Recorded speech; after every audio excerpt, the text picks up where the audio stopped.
What's going on, guys? So look, it's back to the Premier League. The international break is over. A few Arsenal players have been running the international show. Marino's had 4 goals. Rice has got a goal and 2 assists. Madueke's got his first England goal. Zubimendi's played a lot of minutes.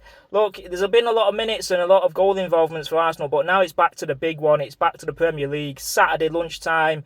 We don't normally win at lunchtime, and most of the time they put us away at these lunchtime kickoffs, but this one's at home. It's at Emirates Stadium. Forest with a new manager, Ange Postecoglou. What sort of football is he going to play?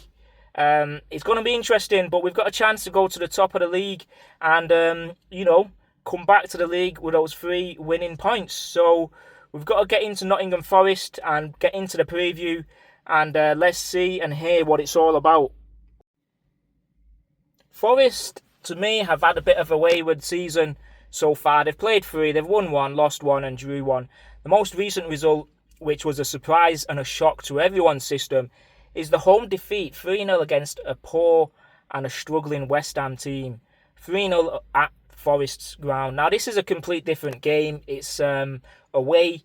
They're going to have that new manager bounce and all that. I don't know how much that's going to count because a lot of them had a good manager anyway. A lot of the players are probably gutted that Nuno Espirito's actually been sacked unfairly due to the poor relationship with the owner and Edu coming in between, being the third wheel. Now, for me, Forest have got nothing to lose. They may as well come out here and try and get a draw or 3 points. Look, they was tied with the clean sheets last season in terms of the Golden Gloves with David Raya. He's going to be playing in net, Sells. And then obviously Aina's had a hamstring injury on international duty. Zinchenko's tied for this because he's obviously on loan from Arsenal. They've got the likes of Morgan Gibbs-White, Hudson-Odoi, Chris Wood is still there. Is it enough to hurt an Arsenal side? They've got rid of Elanga as well. He's gone to Newcastle. Is it enough to hurt an Arsenal team which is hungry and trying to get that Liverpool defeat out of their system? I'm not too sure, but it's all to play for. And the longer the game goes 0-0, the more frustrated the Arsenal players will become. And it's one of them where 3 points or nothing. A draw's not good enough. A loss is obviously going to be inexcusable. If we don't get the win, the pressure mounts. And Arteta's on his last legs. He knows that. He's on his last legs. He needs to win every game, more or less, in the Premier League. These draws are not good enough as well. So we've got to get the 3 points no matter what. No matter what the conditions are, no matter what the circumstances are, we play Nottingham Forest to get the 3 points and then prepare for the Champions League and then Manchester City. That's it. No more excuses. We win and that's it. Now the head-to-head, recently, I always do the last 8. Recently I've been doing it in all competitions as well. So there's a couple there in the cups, but they've not beat us in the last 4 games. We drew the last one at Forest away 0-0. But if you remember, if your memory serves you well, we had so many injuries and we was down to, the bookies had us down to lose that game. So we did quite well drawing that 0-0. I believe we could have won that at the end. I think Gabriel or somebody had a chance. I can't remember too well. But we drew 0-0. But prior to that, we won the last 3 games and, quite, I wouldn't say quite easily, but we got over the line.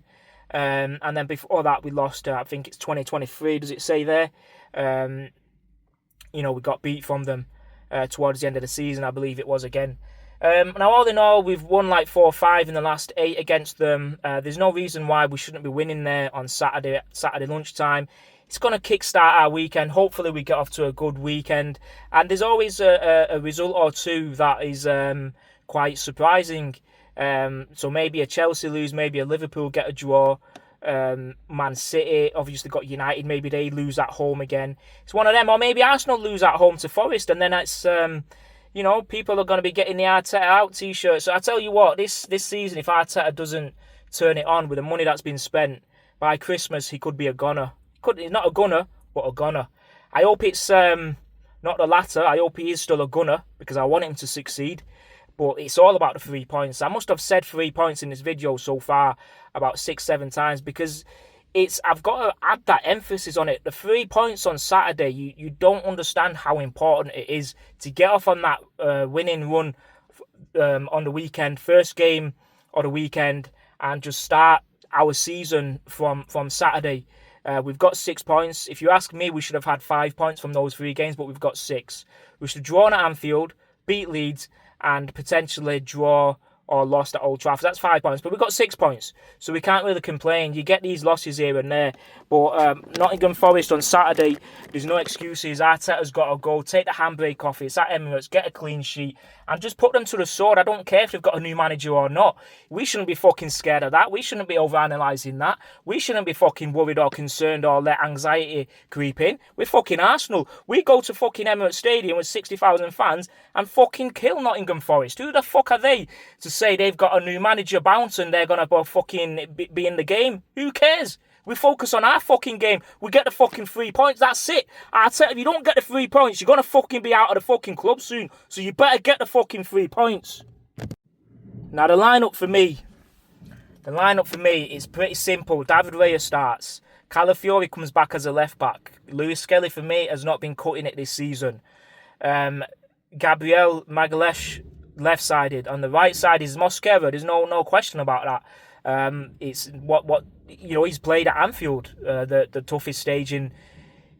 toughest game for Arsenal. It has been over the last few seasons, and one of the toughest places to go to as a football player anyway. So he started his career there for Arsenal. It only gets easier now. So he's playing at home in front of 60,000 fans. He's a good defender.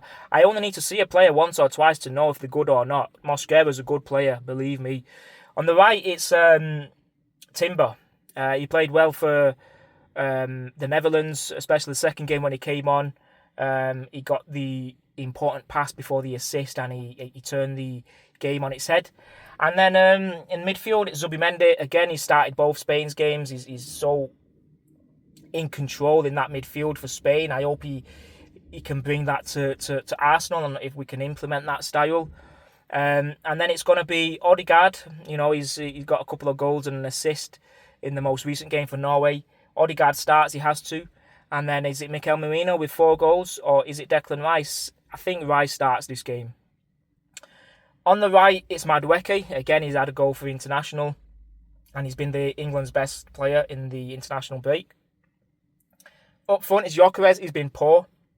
He's looked like a lost soul for Sweden in that, especially the last game that I've seen. When they lost 2-0, was it to Kosovo, something like that? Yeah, I watched the full game. It was awful. Isak came on. He had a good few touches when he came on for 10 minutes, but Gyökeres was lost, mate. He was lost. So on the left, is it Martinelli? Who else do we have? We have Trossard. Marino's not going to play there. We could even put Max Dowman or Ethan Nwaneri on the right and put Madueke on the left. But I think he's going to give this game to Martinelli again. I think he is going to give it to Martinelli. But what I would like to see, I'm going to change it a bit actually. I'm going to put Gyökeres up front. I'm going to put Madueke on the left and Ethan Nwaneri on the right. I don't know if I've forgotten a player or not, if he's injured or not, but Saka's obviously injured. Havertz is injured. Yeah, I'm going to put Madueke. No, we've got Eze. Fucking hell. I'm going to do it again. That's it. It was Eze. So Madueke on the right. Gyökeres centre forward and Eze plays on the left. That's it. And then we'll have time for substitutions. Now, the prediction for me, we win this 3-0. No questions. We win it 3-0. Simple as. I don't care. It's our time to win the league. If we want to win the league, you've got to win these games comfortably.